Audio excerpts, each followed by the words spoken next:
ശാസ്ത്രം എക്കാലത്തെയും മനുഷ്യന് സമ്മാനിച്ചിട്ടുള്ളത് അവസാനിക്കാത്ത ജിജ്ഞാസയാണ്. ശാസ്ത്രത്തിൽ തൽപരരാവുക എന്നുവെച്ചാൽ കൺമുന്നിലുള്ളവയുടെയും കാണാമറയത്തുള്ളവയുടെയും പിന്നിലെ രഹസ്യങ്ങളെക്കുറിച്ച് ചിന്തയുള്ളവരാവുക എന്നതാണ്. ശാസ്ത്രം മനുഷ്യന് മുന്നിൽ അവതരിപ്പിച്ചിട്ടുള്ളത് അനന്തമായി നീളുന്ന വിശാലമായ രാജപാതയാണ്. ആ വഴിയിലൂടെയുള്ള സഞ്ചാരം എക്കാലത്തെയും മനുഷ്യനെ അനന്തമായ ഉൾക്കാഴ്ചകളിലേക്കും വലിയ ബോധ്യങ്ങളിലേക്കും നയിച്ചിട്ടുണ്ട്. പ്രപഞ്ചത്തോളം വിശാലമാണ് മനുഷ്യന് മുന്നിൽ ശാസ്ത്രം തുറന്നുവെക്കുന്ന സാധ്യതകൾ.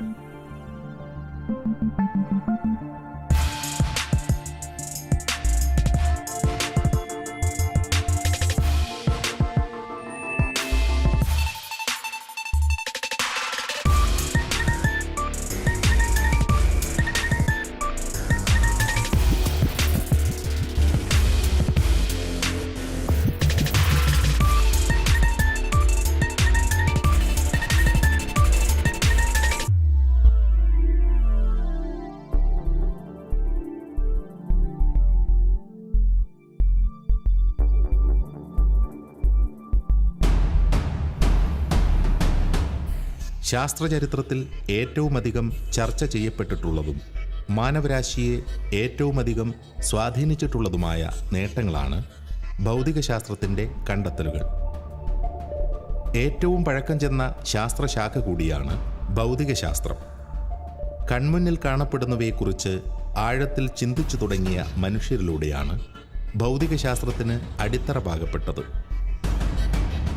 തൻ്റെ ചുറ്റും കാണുന്നവയിൽ പലതും സ്വാഭാവികം എന്ന് ചിന്തിച്ചിരുന്ന മനുഷ്യൻ ആകാശത്തിൻ്റെ അനന്തതയിൽ കണ്ടറിഞ്ഞ നക്ഷത്രങ്ങളെക്കുറിച്ചായിരിക്കണം ആദ്യമായി ചിന്തിച്ചു തുടങ്ങിയത്. തുടർന്ന് ചിന്തകളുടെ ആഴം വർദ്ധിച്ചപ്പോൾ ഭൗതികശാസ്ത്രത്തിൻ്റെ അതിരുകൾ വിസ്തൃതമായി. എന്നാൽ പല കാലഘട്ടങ്ങളിലായി ഭൗതികശാസ്ത്രം തിരിച്ചറിവുകളുടെ അത്യുന്നതയിലാണെന്നും ഇനിയൊന്നും കണ്ടെത്താൻ അവശേഷിക്കുന്നില്ല എന്നും മനുഷ്യൻ ചിന്തിച്ചിരുന്നു.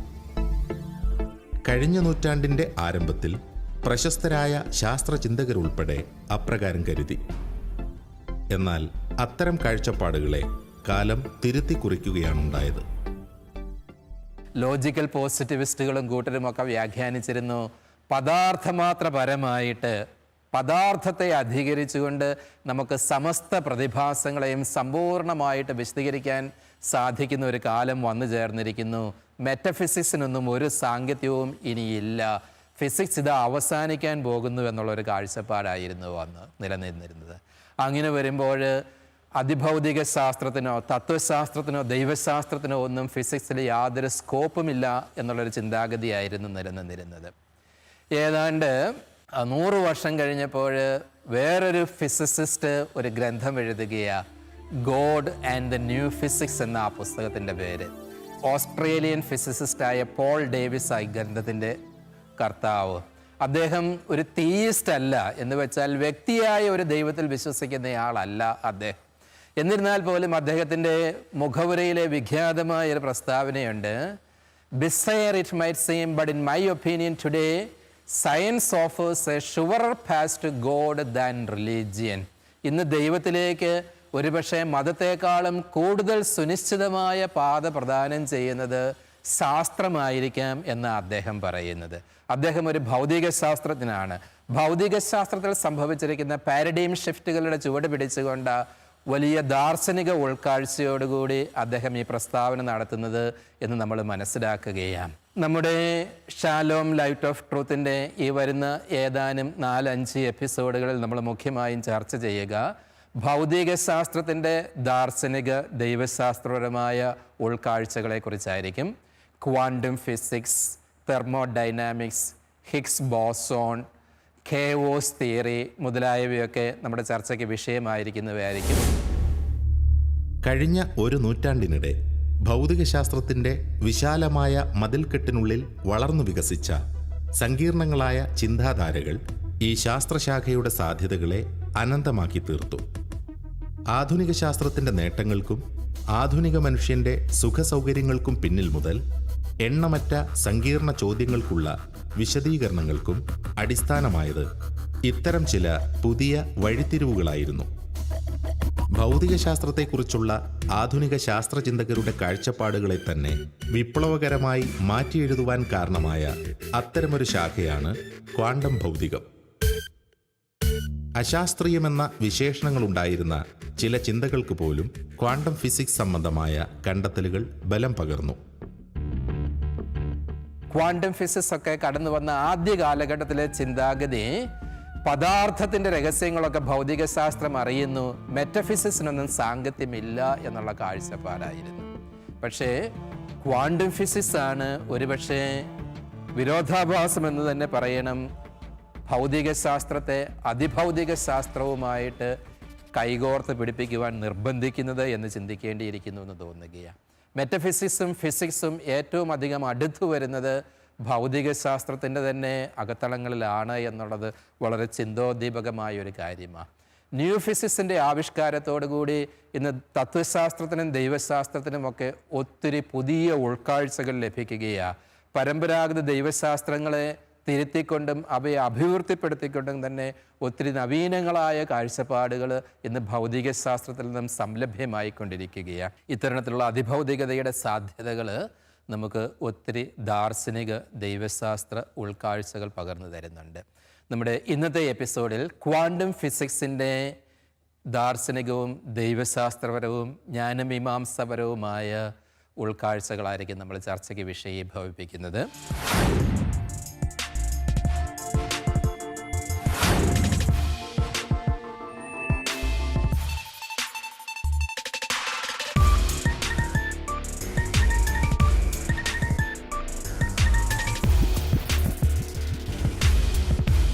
ആധുനിക ഭൗതികശാസ്ത്രത്തിൻ്റെ കാഴ്ചപ്പാടുകളെ അതിശക്തമായി സ്വാധീനിച്ച രണ്ട് ശാസ്ത്രശാഖകളാണ് ആപേക്ഷിക സിദ്ധാന്തവും ക്വാണ്ടം ഭൗതികവും.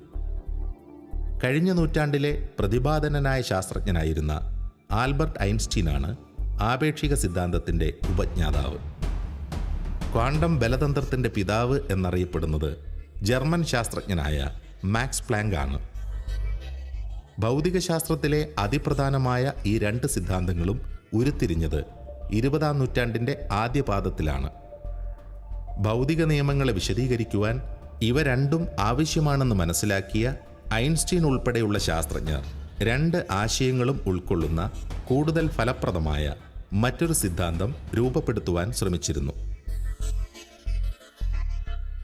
നമ്മുടെ പ്രപഞ്ചത്തെക്കുറിച്ചുള്ള അറിവിൻ്റെ പ്രധാനമായിട്ടുള്ള രണ്ട് തിയറംസാണുള്ളത്. ഒന്ന് പ്രപഞ്ചത്തെ മൊത്തത്തിൽ ഉള്ള ജനറൽ തിയറി ഓഫ് റിലേറ്റിവിറ്റി, ഐൻസ്റ്റൈൻ്റെ ജനറൽ തിയറി ഓഫ് റിലേറ്റിവിറ്റി. അതേസമയം വളരെ സൂക്ഷ്മ വസ്തുക്കളിലേക്ക് വരുമ്പോൾ നമ്മളവിടെ ക്വാണ്ടം തിയറിയാണ് എഡ്വേർഡ് ഷ്രോഡിംഗറും മറ്റ് പലരും ചേർന്ന് ഡെവലപ്പ് ചെയ്ത ക്വാണ്ടം തിയറിയാണ് ഉപയോഗിക്കുന്നത്. ഈ രണ്ട് തിയറികളെയും ബന്ധിപ്പിച്ച് ഒരു പുതിയ തിയറി ഉണ്ടാക്കാനുള്ള ഒരു ശ്രമം ഐൻസ്റ്റീൻ വളരെ നാൾ നടത്തി. അതിൽ പരാജയപ്പെട്ടു. അപ്പോൾ ഇതുവരെ അത്തരത്തിലുള്ള ഒരു യൂണിഫിക്കേഷൻ നടന്നിട്ടില്ല. അപ്പോൾ ക്വാണ്ടം തിയറി ഒരു കംപ്ലീറ്റ് തിയറിയാണെന്ന് നമുക്ക് പറയാൻ പറ്റില്ല. ഐൻസ്റ്റീൻ്റെ ജനറൽ തിയറി ഓഫ് റിലേറ്റിവിറ്റിയും ഒരു കംപ്ലീറ്റ് തിയറിയാണെന്ന് പറയാൻ പറ്റില്ല. കാരണം പ്രപഞ്ചത്തെ പൂർണ്ണമായി ചിത്രീകരിക്കുന്ന ഒരു തിയറി ഇനിയും വരാനിരിക്കുന്നു. ചെറുതും വലുതുമായ കാഴ്ചകൾക്ക് പിന്നിലെ പ്രതിഭാസങ്ങളെക്കുറിച്ചുള്ള വിചിന്തനങ്ങൾ ശാസ്ത്രചിന്തകരെ എക്കാലവും അളവറ്റ തിരിച്ചറിവുകളിലേക്ക് നയിച്ചിട്ടുണ്ട്. കണ്ണുകൾ കൊണ്ട് കാണാനും പ്രവർത്തനങ്ങൾ വിലയിരുത്താനും കഴിയുന്ന കാഴ്ചകളിൽ നിന്നാണ് ശാസ്ത്രത്തിൻ്റെ ചരിത്രം ആരംഭിക്കുന്നത്. എങ്ങനെ, എന്തുകൊണ്ട് എന്നീ ചോദ്യങ്ങളായിരുന്നു എക്കാലവും ശാസ്ത്രീയമായ കണ്ടെത്തലുകളിലേക്കും സിദ്ധാന്തങ്ങളിലേക്കും നയിച്ചത്. എന്നാൽ ദൃശ്യലോകത്തിൻ്റെ അതിസൂക്ഷ്മ തലങ്ങളിൽ നടക്കുന്ന പ്രതിഭാസങ്ങൾ തിരിച്ചറിയുക ആദ്യകാലങ്ങളിൽ എളുപ്പമായിരുന്നില്ല.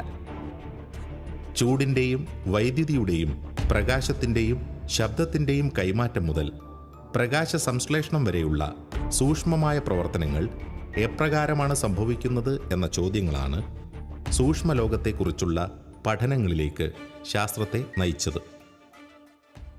നാം നിത്യലോകത്തിൽ കാണുന്ന പല സ്ഥൂല വസ്തുക്കളുടെയും ഉത്ഭവം ഈ സൂക്ഷ്മലോകത്തുള്ള ഈ പ്രവർത്തനങ്ങളുടെ ഫലമായിട്ടാണ്. ഈ സൂക്ഷ്മലോകത്തിലുള്ള പ്രവർത്തനങ്ങൾ നമുക്ക് ദൃശ്യമല്ല, അദൃശ്യമായ സൂക്ഷ്മലോകത്തിലുള്ള പ്രവർത്തനത്തിൻ്റെ ഫലമായിട്ടാണ് ദൃശ്യമായ സ്ഥൂല വസ്തുക്കൾ ഉദയം ചെയ്യുന്നത്. ക്വാണ്ടം മെക്കാനിക്സിൻ്റെ പരിണതഫലമായിട്ടാണ് ഉദാഹരണത്തിന് മോളിക്യൂൾസ് ഫോം ചെയ്യുന്നത്. തന്മാത്രകൾ, പരമാണുക്കൾ കൂടിച്ചേർന്ന് തന്മാത്രകൾ രൂപീകൃതമാകുന്നതിന് ക്വാണ്ടം മെക്കാനിക്സിലെ നിയമങ്ങൾ ആവശ്യമാണ്. അതുപോലെ പ്രകാശത്തിൻ്റെ വികിരണം, പരമാണുക്കളിൽ നിന്ന് പ്രകാശം എങ്ങനെ ഉത്സർജിക്കുന്നു എന്നുള്ളത് ക്വാണ്ടം മെക്കാനിക്സിൻ്റെ നിയമങ്ങളെ ആശ്രയിച്ചിരിക്കുന്ന ഒരു കാര്യമാണ്. ആധുനിക ശാസ്ത്രത്തിൻ്റെ ആഴമായ തിരിച്ചറിവുകളിലേക്കുള്ള യാത്രയുടെ നിർണായകമായ ഒരു വഴിത്തിരിവായിരുന്നു ക്വാണ്ടം ഭൗതികത്തിൻ്റെ ഉത്ഭവം. ആദ്യകാലത്ത് ശാസ്ത്രചിന്തകർ കരുതിയിരുന്നതിൽ നിന്ന് വ്യത്യസ്തമായ ചില അടിസ്ഥാന ആശയങ്ങളാണ് ക്വാണ്ടം മെക്കാനിക്സ് അവതരിപ്പിച്ചത്. അതിസൂക്ഷ്മ ലോകത്തെ പ്രതിഭാസങ്ങളെ വിശദീകരിക്കുവാൻ അത് ആവശ്യമായിരുന്നു. ക്വാണ്ടം മെക്കാനിക്സിന് മുൻപുള്ള ക്ലാസിക്കൽ മെക്കാനിക്സിൽ, ന്യൂട്ടൻ്റെ ക്ലാസിക്കൽ മെക്കാനിക്സിൽ വളരെ കോമൺ സെൻസിന് മനസ്സിലാകുന്ന കാര്യങ്ങളായിരുന്നു പറഞ്ഞുകൊണ്ടിരുന്നത്. ക്വാണ്ടം മെക്കാനിക്സ് വന്നപ്പോൾ ഈ കോമൺ സെൻസിൻ്റെ നിന്ന് കാര്യങ്ങൾ വ്യത്യസ്തമായി. വളരെ മൈക്രോസ്കോപ്പിക് പാർട്ടിക്കിളിലെത്തുമ്പോൾ അതിനെ നമുക്ക് ഒരു കണികയായിട്ട്, അല്ലെങ്കിൽ ഒരു ആറ്റത്തിനെ, ആദ്യകാലത്തെ ആളുകൾ കരുതിയിരുന്നത് ആറ്റം ഒരു സോളാർ സിസ്റ്റം പോലെയാണ്, നടുക്കൊരു ന്യൂക്ലിയസ് ഉണ്ട്, അതിൻ്റെ ചുറ്റും ഇലക്ട്രോണുകൾ ഇങ്ങനെ കറങ്ങുന്നു പ്ലാനറ്റുകളെ പോലെ. പക്ഷേ ആ ചിത്രമൊക്കെ പെട്ടെന്ന് മായ്ക്കേണ്ടി വന്നു. കാരണം ക്വാണ്ടം മെക്കാനിക്സിൽ ഒരു ഇലക്ട്രോണിന് അങ്ങനെ ഒരു പർട്ടിക്കുലർ ഓർബിറ്റ് പോലെയല്ല, അത് ഒരു വേവായിട്ടാണ് അതിൻ്റെ ന്യൂക്ലിയസുമായിട്ട് അസോസിയേറ്റ് ചെയ്യുന്നത്. വാസ്തവത്തിൽ അതിസൂക്ഷ്മ തലങ്ങളിൽ നടക്കുന്ന പ്രവർത്തനങ്ങളാണ് എല്ലാ ലോക നിയമങ്ങളുടെയും ചരാചരങ്ങളുടെ നിലനിൽപ്പിൻ്റെയും അടിസ്ഥാനം. പരമാണുവിൻ്റെയും ഉള്ളിലേക്ക് നീളുന്ന സങ്കീർണങ്ങളായ പ്രവർത്തനങ്ങൾ ഈ ആധുനിക ശാസ്ത്രത്തിനു മുന്നിൽ അതിവിശാലമായ പഠന മേഖലകളാണ്. മുകളിൽ ബഹിരാകാശം മുന്നോട്ട് വയ്ക്കുന്ന പഠന സാധ്യതകൾ പോലെ തന്നെ ക്വാണ്ടം ഭൗതികം ശാസ്ത്രചിന്തകർക്ക് മുന്നിൽ അവതരിപ്പിക്കുന്നതും അതിസങ്കീർണങ്ങളായ ആശയങ്ങളാണ്. സൂര്യനിൽ നിന്നുള്ള പ്രകാശോർജം ആഗിരണം ചെയ്ത് അത് ഭക്ഷ്യവസ്തുക്കളാക്കിയില്ലായിരുന്നെങ്കിൽ മനുഷ്യവംശമോ മറ്റു ജീവജാലങ്ങളോ ഇന്ന് ഭൂമിയിൽ നിലനിൽക്കില്ലായിരുന്നു. അതുകൊണ്ട് ക്വാണ്ടം നിയമങ്ങൾ നമ്മൾ നേരിട്ട് നിരീക്ഷിക്കാൻ സാധ്യമല്ലെങ്കിലും ക്വാണ്ടം നിയമത്തിൻ്റെ ഫലങ്ങൾ നമ്മൾ അനുഭവിച്ചുകൊണ്ടേയിരിക്കുന്നു. ഈ ക്വാണ്ടം നിയമങ്ങൾ ഇല്ലാതിരുന്നെങ്കിൽ ഇന്നത്തെ ഈ സ്ഥൂല ലോകം ഉണ്ടാവുക എന്നുള്ളത് അസാധ്യം തന്നെയാണ്. ക്വാണ്ടം ബലതന്ത്രത്തിൻ്റെ ആവിർഭാവത്തോടെ ശാസ്ത്രത്തിൻ്റെ നിരീക്ഷണങ്ങളിലും തിരിച്ചറിവുകളിലും മാത്രമല്ല, സാങ്കേതിക വിദ്യയിലും വിപ്ലവകരമായ മാറ്റങ്ങളുണ്ടായി. ക്വാണ്ടം മെക്കാനിക്സ് സംബന്ധിച്ച തിരിച്ചറിവുകളുടെ പ്രായോഗികത പ്രത്യക്ഷത്തിൽ തന്നെ മനുഷ്യൻ്റെ ജീവിതവുമായി ഏറെ ബന്ധപ്പെട്ട് നിൽക്കുന്നു. പരോക്ഷമായി കണികകളുടെ തലത്തിൽ സ്വാഭാവികമായി നടക്കുന്ന പ്രതിഭാസങ്ങളാണ് ഈ പ്രപഞ്ചത്തിൻ്റെയും ജീവൻ്റെയും തന്നെ അടിസ്ഥാനമെന്നും ശാസ്ത്രജ്ഞർ പറയുന്നു. അതിനാൽ തന്നെ ക്വാണ്ടം ഭൗതികം സംബന്ധിച്ചുള്ള ശാസ്ത്രത്തിൻ്റെ മുന്നേറ്റം ലോക യാഥാർത്ഥ്യങ്ങൾ സംബന്ധിച്ചുള്ള തിരിച്ചറിവുകളുടെ കാര്യത്തിൽ നിർണായകമാണ്. ഈ ക്വാണ്ടം മെക്കാനിക്സ് പ്രവർത്തിക്കുന്നത് അതിനെ ഡിസ്ക്രൈബ് ചെയ്യുന്ന വേവ് ഫംഗ്ഷൻ ഇക്വേഷൻസ്, ഈ ഇക്വേഷൻസിൽ നമുക്ക് നമ്പറുകൾ, അതിനകത്ത് നമ്പർ ആഡ് ചെയ്യാം, അത് വെച്ചിട്ട് കമ്പ്യൂട്ടേഷൻ നടത്തി നമുക്ക് എക്സ്പെരിമെൻ്റ് റിസൾട്ട് പ്രഡിക്റ്റ് ചെയ്യാം, ഇത് വെച്ച് ഡിസൈൻ ചെയ്യാം. ഇപ്പോൾ നമ്മുടെ ഈ കമ്പ്യൂട്ടർ, സെമി കണ്ടക്ടർ ഇൻഡസ്ട്രി, ഇതെല്ലാം പ്രോഗ്രസ് ചെയ്തത് ക്വാണ്ടം മെക്കാനിക്സ് കൊണ്ടാണ്. കാരണം സെമി കണ്ടക്ടറിൻ്റെ പ്രവർത്തനം, അത് എങ്ങനെ ഒരു ഡിവൈസ് ഉണ്ടാക്കാം, ഇതെല്ലാം ക്വാണ്ടം മെക്കാനിക്സിൻ്റെ പ്രവർത്തനം കൊണ്ടാണ്, അത് ഉപയോഗിച്ചിട്ടാണ്. അപ്പോൾ അതിനുള്ള പ്രാക്ടിക്കൽ യൂസ് വളരെയധികം ഉണ്ട്. ഇതിൻ്റെ ഏത് ശാസ്ത്രീയ തിയറിയിലും നമുക്ക് വാചകങ്ങൾ കൊണ്ട് അത് പറഞ്ഞിട്ട് കാര്യമില്ല. അതിനുള്ള ഇക്വേഷൻസ് വേണം. ആ ഇക്വേഷനിൽ നമുക്ക് ക്വാണ്ടിറ്റികൾ സബ്സ്റ്റിറ്റ്യൂട്ട് ചെയ്യാൻ പറ്റണം. ഇങ്ങനെ സബ്സ്റ്റിറ്റ്യൂട്ട് ചെയ്ത് നമുക്ക് കാൽക്കുലേഷൻ നടത്തി നമ്മുടെ പരീക്ഷണങ്ങളെ വെരിഫൈ ചെയ്യുന്നതിന് സാധിക്കണം. ഇങ്ങനെ എക്സ്പെരിമെൻറ്റും ആയിട്ട് വെരിഫിക്കേഷൻ വരുന്നത് മാത്രമേ ഒരു തിയറി അക്സെപ്റ്റൻസ് കിട്ടുകയുള്ളൂ. ആ രീതിയിൽ ക്വാണ്ടം മെക്കാനിക്സ് വളരെ വളരെ സക്സസ്ഫുള്ളാണ്. ഇതുവരെയുള്ള എക്സ്പെരിമെൻറ്റുകളെല്ലാം തന്നെ നമുക്ക് ഇത് വെച്ച് കാൽക്കുലേഷൻ നടത്താൻ സാധിക്കുന്നുണ്ട്. അതേസമയം നമുക്ക് ഒരു ദർശനം, ഒരു പ്രപഞ്ചത്തെക്കുറിച്ചുള്ള ഒരു ദർശനം നമ്മൾ മൈക്രോസ്കോപ്പിക് വേൾഡ് എങ്ങനെ ഇരിക്കുന്നു എന്ന് നമുക്കൊരു പിക്ചർ ഉണ്ടാക്കിയെടുക്കുന്നതിന് ഇതിന് വളരെ പ്രയാസം നേരിടുന്ന ഒരു തിയറിയാണ് ക്വാണ്ടം മെക്കാനിക്സ്. ക്വാർക്കുകൾ, ലെപ്റ്റോണുകൾ, ബോസോണുകൾ എന്നിങ്ങനെയുള്ള അടിസ്ഥാന കണങ്ങളെയും അവയുടെ പ്രവർത്തന രീതികളെയുമാണ് ക്വാണ്ടം ബലതന്ത്രം പഠനവിധേയമാക്കുന്നത്. ഇതുമായി ബന്ധപ്പെട്ട് ഭൗതികശാസ്ത്രം ഇന്ന് ഏറെ മുന്നേറിയിരിക്കുന്നു. എന്നാൽ പ്രപഞ്ചത്തിന്റെ രഹസ്യങ്ങളെ വിശദീകരിക്കാൻ ശാസ്ത്രത്തിന് സാധിക്കണമെങ്കിൽ ഇനിയുമേറെ യാത്ര ചെയ്യേണ്ടിയിരിക്കുന്നു. ഇതിനകം ക്വാണ്ടം ഭൗതികവുമായി ബന്ധപ്പെട്ട് അവതരിപ്പിക്കപ്പെട്ടിട്ടുള്ള സിദ്ധാന്തങ്ങളും സൂത്രവാക്യങ്ങളും പലതുണ്ട്. അതിസൂക്ഷ്മ കണങ്ങളുടെ തലത്തിൽ സംഭവിക്കുന്ന പ്രവർത്തനങ്ങളുടെ യാഥാർത്ഥ്യങ്ങളെ തിരിച്ചറിയുവാനുള്ള ശാസ്ത്രത്തിന്റെ പരിശ്രമങ്ങൾ തുടരുകയാണ്. ക്വാണ്ടത്തിൻ്റെ മെക്കാനിക്സിൻ്റെ പുതിയ മേഖലയായ ക്വാണ്ടം ഫീൽഡ് തിയറി, അത് ഇന്ന് പാർട്ടിക്കിൾ ഫിസിക്സിലും എല്ലാം അപ്ലൈ ചെയ്യുന്നതാണ്. ക്വാണ്ടം ഫീൽഡ് തിയറി വെച്ചിട്ടാണ് അൾട്ടിമേറ്റ്ലി നമ്മുടെ പാർട്ടിക്കിൾസ് എല്ലാം എങ്ങനെ ഉണ്ടാകുന്നു എന്നുള്ള ഒരു കണ്ടുപിടുത്തത്തിലേക്ക് എത്തുന്നത്. ഇത് ഓരോ പാർട്ടിക്കിളുകൾക്കും അതിൻ്റേതായ ഫീൽഡുണ്ട്. ഈ ഫീൽഡിൻ്റെ എക്സൈറ്റേഷനാണ് ഈ പറഞ്ഞ ഓരോ പാർട്ടിക്കിളുകളും. അങ്ങനെ വരുമ്പോൾ ഇലക്ട്രോണിനൊരു ഫീൽഡുണ്ട്, മറ്റു പാർട്ടിക്കിൾ ക്വാർക്സിനൊരു ഫീൽഡുണ്ട്. ഇങ്ങനെയുള്ള ഫീൽഡുകളുടെ എക്സൈറ്റേഷനായിട്ടാണ് പാർട്ടിക്കിളുകൾ ഡെവലപ്പ് ചെയ്യുന്നത്. ഇങ്ങനെ സങ്കീർണതകളിലേക്ക് ആണ് നമ്മൾ മൂവ് ചെയ്യുന്നത്. പക്ഷേ ഈ സങ്കീർണതകൾ നമുക്ക് ഒഴിവാക്കാൻ സാധിക്കില്ല. വളരെ സിമ്പിളായിട്ടുള്ള ഒരു ആറ്റമിക് മോഡൽ ഇനി വളരെ കോംപ്ലിക്കേറ്റഡ് ആയിട്ടുള്ള ക്വാണ്ടം മെക്കാനിക്കൽ ഡിസ്ക്രിപ്ഷനിലോട്ട് പോകുമ്പോൾ അത് ഒഴിവാക്കാൻ സാധിക്കുന്നില്ല. കാരണം എക്സ്പെരിമെൻറ്റുകളുമായിട്ട് യോജിക്കണം ഈ റിസൾട്ടുകൾ. അതുകൊണ്ട് നമ്മുടെ ഉദ്ദേശം സിംപ്ലിഫൈഡ് ആയിട്ടുള്ള ഒരു പിക്ചർ ലഭിക്കുക എന്നത് അല്ല ശാസ്ത്രത്തിൻ്റെ ഉദ്ദേശം. മറിച്ച് ഈ പ്രപഞ്ചത്തിൽ നടക്കുന്ന പ്രക്രിയകളെല്ലാം എക്സ്പ്ലെയിൻ ചെയ്യുന്നതിനുള്ള ഒരു മോഡൽസ് ഉണ്ടാക്കുക എന്നുള്ളതാണ്. അത് ഉപയോഗിച്ച് നമുക്കൊരു വേൾഡ് വ്യൂ ഉണ്ടാക്കാൻ പറ്റുമോ ഇല്ലയോ എന്നുള്ളത് മറ്റൊരു കാര്യമാണ്. കണികകളുമായി ബന്ധപ്പെട്ട ശാസ്ത്രീയ നിരീക്ഷണങ്ങൾ സങ്കീർണ തലങ്ങളിൽ തുടരുകയാണ്. അത്ഭുതകരമായ ഒട്ടേറെ തിരിച്ചറിവുകൾ ഈ രംഗത്ത് ശാസ്ത്രം പൊതുസമൂഹവുമായി പങ്കുവയ്ക്കുന്നുണ്ട്. സ്ഥലകാലങ്ങൾക്ക് അതീതമായി കണികകൾ തമ്മിൽ ബന്ധങ്ങളുണ്ട് എന്ന കണ്ടെത്തലാണ് അതിലൊന്ന്. ക്വാണ്ടം എൻറ്റാങ്കിൾമെന്റ് എന്ന് വിളിക്കപ്പെടുന്ന ആ പ്രതിഭാസം മനുഷ്യനിൽ ഉൾപ്പെടെ പ്രകടമായ ചില പ്രവർത്തനങ്ങൾക്ക് കാരണമാകുന്നുണ്ട് എന്നും ശാസ്ത്രജ്ഞർ വിശദീകരിക്കുന്നു. അതിസൂക്ഷ്മതലത്തിൽ നടക്കുന്ന പ്രവർത്തനങ്ങളാണ് നമ്മുടെ ചിന്തകളെയും ധാരണകളെയും പോലും നിയന്ത്രിക്കുന്നത് എന്നാണ് ശാസ്ത്രം പറയുന്നത്. ക്വാണ്ടം ലോകത്ത് നടക്കുന്ന മറ്റൊരു രസകരമായ സംഭവം എൻറ്റാങ്കിൾമെൻറ്റ് എന്നുള്ള ഒരു സംഭവ വികാസമാണ്. എൻറ്റാങ്കിൾമെൻറ്റ് എന്ന് പറയുന്നത് ഒരു ജാതി കൂടിച്ചേരൽ പോലെയുള്ളൊരു പ്രവർത്തനമാണ്. നമുക്ക് ഉദാഹരണത്തിന് 2 ഇലക്ട്രോണുകളെ എടുക്കാം.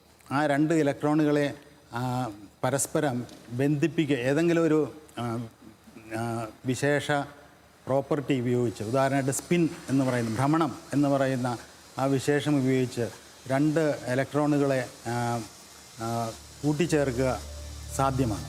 അപ്പോൾ ഈ 2 ഇലക്ട്രോണുകളുടെയും സ്പിൻ ഉദാഹരണത്തിന് പരസ്പര വിരുദ്ധമാണെങ്കിൽ അവ അങ്ങനെ തുടർന്നുകൊണ്ടേയിരിക്കും. അവയെ ഡിസ്റ്റർബ് ചെയ്യാതിരുന്നിടത്തോളം കാലം അവ ഇങ്ങനെ തുടർന്നുകൊണ്ടേയിരിക്കും. ഒരു ഇലക്ട്രോൺ മറ്റൊരു ഇലക്ട്രോണിൽ നിന്നും വിദൂരതയിലേക്ക് പോയാലും ഈ പരസ്പര ബന്ധം വിടുന്നില്ല. അപ്പോൾ ഈ എൻറ്റാങ്കിൾമെൻറ്റ് വളരെ പ്രാധാന്യമറിയിക്കുന്ന ഒരു സംഭവമാണ്. 1200 കിലോമീറ്റർ ദൂരം വരെ ഈ എൻറ്റാങ്കിൾഡ് പ്രോപ്പർട്ടീസ്, എൻറ്റാങ്കിൾഡ് ഗുണവിശേഷങ്ങൾ ഈ ജോഡികൾ, ഇലക്ട്രോൺ ജോഡികളോ ഫോട്ടോൺ ജോഡികളോ അവ സംരക്ഷിക്കുന്നു എന്ന് ലാബോറട്ടറിയിൽ തെളിയിക്കപ്പെട്ടിട്ടുണ്ട്.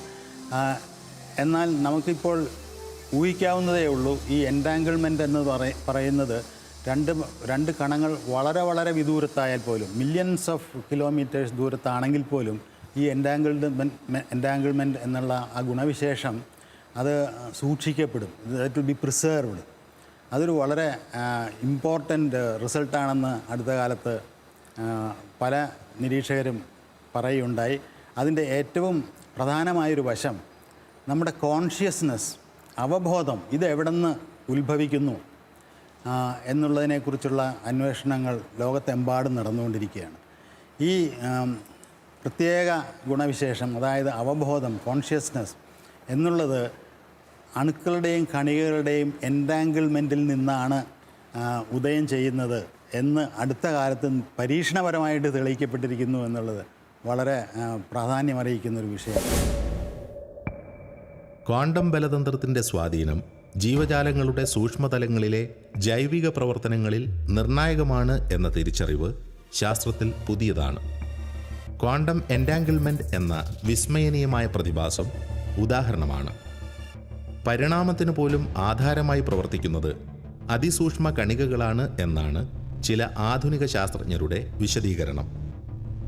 പ്രത്യേകമായ ആന്തരിക ഘടനയില്ല എന്ന് ഇന്നും ശാസ്ത്രം കരുതുന്ന അതിസൂക്ഷ്മ കണികകളിലൂടെ നടക്കുന്ന ഇത്തരം സങ്കീർണ പ്രവർത്തനങ്ങളെക്കുറിച്ചുള്ള പഠനങ്ങൾ പുരോഗമിക്കുകയാണ്.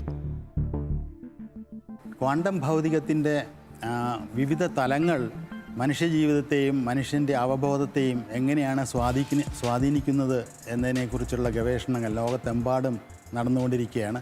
പോൾ ഡേവിസ് അടുത്ത കാലത്ത് മുന്നോട്ട് വെച്ച ഒരു സിദ്ധാന്തമാണ് നമ്മുടെ എവല്യൂഷൻ, പരിണാമം എന്നുള്ളതിൽ ഒരു ദിശ കാണുന്നുണ്ട്. പരിണാമം എന്ന പ്രക്രിയയിൽ ഈ പരിണാമത്തിൽ സംഭവിക്കുന്നത് താഴ്ന്ന ജീവജാലങ്ങളിൽ നിന്നും ഉയർന്ന ജീവജാലങ്ങൾ, ബുദ്ധിയേറിയ ജീവജാലങ്ങൾ ഉയർന്നു വരുന്നു. അവസാനം അത് മനുഷ്യനിലെത്തി നിൽക്കുന്നു. ഈ പരിണാമത്തിൻ്റെ ദിശ നിശ്ചയിക്കുന്നത് ഈ ക്വാണ്ടം ഭൗതികത്തിലെ ചില സവിശേഷ ഗുണങ്ങളാണെന്ന് പോൾ ഡേവിസ് അടുത്ത കാലത്ത് ചൂണ്ടിക്കാണിക്കുകയുണ്ടായി. അദ്ദേഹം പറയുന്നത് ഈ സ്റ്റുപ്പിഡ് അണുക്കൾക്ക്, ഈ ബുദ്ധിശൂന്യരായ അണുക്കൾക്ക് ഇതെല്ലാം പരസ്പരം സംയോജിച്ച് ഇത്ര എന്താ പറയുന്നത് പ്രൗഢമായ മനുഷ്യജീവിതത്തിലേക്ക് എത്തേണ്ട എന്ത് കാര്യമാണുള്ളത്? അത് ഈ ക്വാണ്ടം പ്രക്രിയയിൽ എവല്യൂഷൻ്റെ വിത്തുകൾ അടങ്ങിയിരിക്കുന്നു. അതൊരു ക്വാണ്ടം പ്രോപ്പർട്ടിയാണ്. എവല്യൂഷൻ എന്നുള്ളത് തന്നെ, പരിണാമ പ്രക്രിയ എന്നുള്ളത് തന്നെ ക്വാണ്ടം ഡ്രിവൺ ആണ് എന്ന് അടുത്ത കാലത്ത് പോൾ ഡേവിസ് ചൂണ്ടിക്കാണിക്കുകയുണ്ടായി. അതിസൂക്ഷ്മ കണികകളുടെ പ്രവർത്തനങ്ങളും മനുഷ്യൻ്റെ ഉൾക്കാഴ്ചകളും ബോധ്യങ്ങളും തമ്മിൽ വലിയ ബന്ധമുണ്ട് എന്ന കണ്ടെത്തൽ ഏറെ വിപ്ലവകരമാണ്. സ്ഥലകാലങ്ങൾക്കതീതമായ മറ്റേതോ കണികകളുമായി ബന്ധപ്പെട്ടിരിക്കുന്ന സൂക്ഷ്മ കണികകളിലൂടെയാണ് മനുഷ്യ മസ്തിഷ്കത്തിൽ അവബോധങ്ങൾ ലഭിക്കുന്നത് എന്നുള്ളത് ശാസ്ത്രം നൽകുന്ന വിശദീകരണമാണ്. ഈ ജീവിതത്തിൻ്റെ സ്ഥലകാലങ്ങൾക്കതീതമായ നിലനിൽപ്പ് മുതൽ ബോധ്യങ്ങൾ നൽകുന്ന കണികകളുടെ പിന്നിലെ തത്വശാസ്ത്രങ്ങൾ വരെ ഒട്ടനവധി ആശയങ്ങൾ ഇനിയും വിശദീകരിക്കപ്പെടേണ്ടതുണ്ട്. മനുഷ്യനിലെ ആത്മീയതയും അവൻ്റെ ദൈവവിശ്വാസവുമായി ഇത്തരം ആശയങ്ങൾ ബന്ധപ്പെട്ട് നിൽക്കുന്നു. ടെക്നിക്കലായിട്ടുള്ള, സാങ്കേതികമായിട്ടുള്ള ക്വാണ്ടം പ്രോപ്പർട്ടിയെക്കുറിച്ച് നമുക്ക് വളരെയധികം വിശദീകരിക്കാം. പക്ഷേ ഈ ദൈവശാസ്ത്രപരമായിട്ടും ദാർശനികമായിട്ടും നമ്മൾ ക്വാണ്ടം മെക്കാനിക്സിനെ പരിഗണിക്കുമ്പോൾ അതിൽ ഏറ്റവും പ്രാധാന്യമറിയിക്കുന്നത് ക്വാണ്ടം മെക്കാനിക്സിൻ്റെ സ്വാധീനം, അവബോധത്തിലും ഓർമ്മയിലും മറ്റും ക്വാണ്ടം മെക്കാനിക്സിൻ്റെ സ്വാധീനം, അത് നമ്മളിന്ന് കാര്യമായിട്ട് പരിഗണിച്ചേ പറ്റൂ, കാര്യമായിട്ട് പരിശോധിച്ചേ പറ്റൂ. അതിനുള്ള പരിശ്രമങ്ങൾ ലോകത്തിലെമ്പാടും ഇന്ന് നടന്നുകൊണ്ടിരിക്കുന്നു. വിദേശത്ത് പല സർവകലാശാലകളിലും centre for consciousness studies start ചെയ്തിട്ടുണ്ട്. ഇന്ത്യയിൽ സിംലയിൽ ഇൻസ്റ്റിറ്റ്യൂട്ട് ഓഫ് അഡ്വാൻസ് സ്റ്റഡിയിൽ അങ്ങനെ ഒരു സെൻറ്ററുണ്ട്. NIMHANS Bangalore centre for consciousness studies start ചെയ്തിട്ടുണ്ട്. അപ്പോൾ നമ്മുടെ അവബോധവും നമ്മുടെ ചിന്തയും ചിന്താധാരകളും എല്ലാം എവിടെയാണ് നിലനിൽക്കുന്നത്? ഇത് മനുഷ്യൻ്റെ നെർവിലാണെന്ന് ഡോക്ടർമാർ പറഞ്ഞാലും നെർവിൻ്റെ അകത്ത്, ന്യൂറോണുകളുടെ അകത്തുള്ള ക്വാണ്ടം പ്രതിഭാസത്തിൻ്റെ ഒരു വിശദമായ പ്രതിഭാസമാണ് അവബോധം എന്നുള്ളത്. ഭൗതികശാസ്ത്രത്തിൻ്റെ അതിസങ്കീർണമായ ആശയങ്ങളിലൂടെ കടന്നു പോകുമ്പോൾ നമുക്ക് ലഭിക്കുന്ന ബോധ്യങ്ങൾ വളരെ വലുതാണ്. ശാസ്ത്രം ദൈവത്തിലേക്ക് തീർച്ചയുള്ള ഒരു പാതയൊരുക്കുന്നു എന്ന് കരുതുന്ന ശാസ്ത്രജ്ഞരുടെ എണ്ണം നമുക്കിടയിൽ വർദ്ധിച്ചുകൊണ്ടിരിക്കുന്നു. കണികാഭൗതികത്തിൽ മറഞ്ഞിരിക്കുന്ന തത്വശാസ്ത്ര ചിന്തകളിലൂടെയുള്ള നമ്മുടെ യാത്ര തുടരുന്നു. ലൈറ്റ് ഓഫ് ട്രൂത്ത് എന്ന ഈ ശാസ്ത്ര മതസംവാദ പരമ്പരയുടെ കഴിഞ്ഞ എപ്പിസോഡുകൾ യൂട്യൂബിൽ ലഭ്യമാണ്. ഈ ഡോക്യുമെൻ്ററി പരമ്പരയെക്കുറിച്ചുള്ള നിങ്ങളുടെ വിലയേറിയ അഭിപ്രായങ്ങളും നിർദ്ദേശങ്ങളും വാട്സപ്പ് വഴി ഞങ്ങളെ അറിയിക്കാവുന്നതാണ്. WhatsApp number 9745901960.